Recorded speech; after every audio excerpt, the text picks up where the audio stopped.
بسم الله الرحمن الرحيم.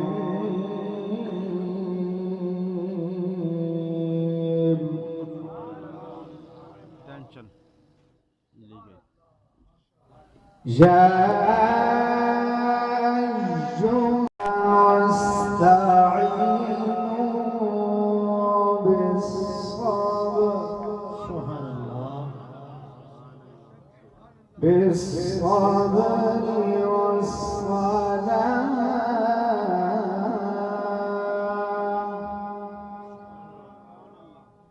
إن الله مع الصابرين.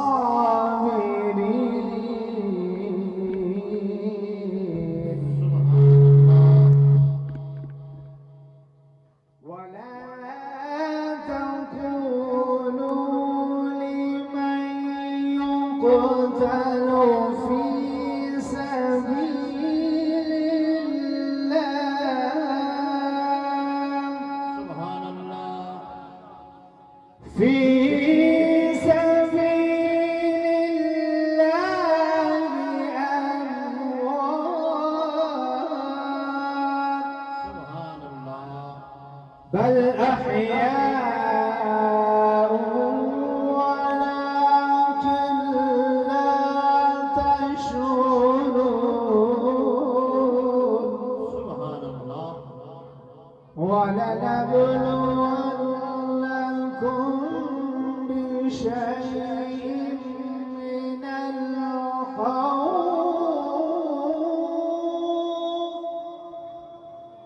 من الخوف والجوع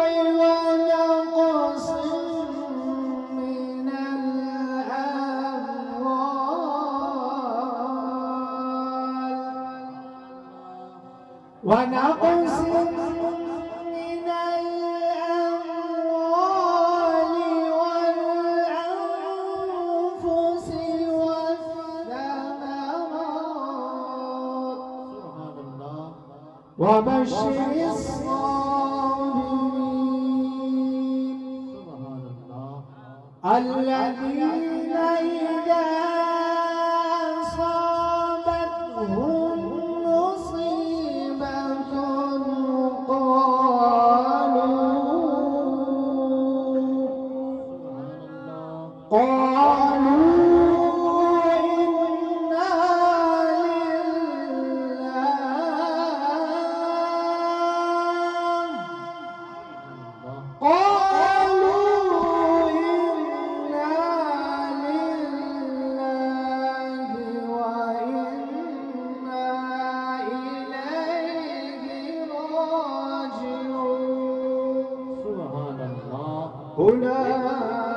أولئك عليهم صلوات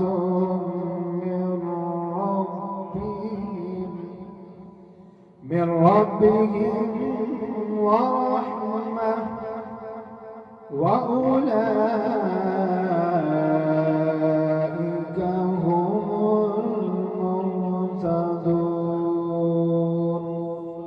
صدق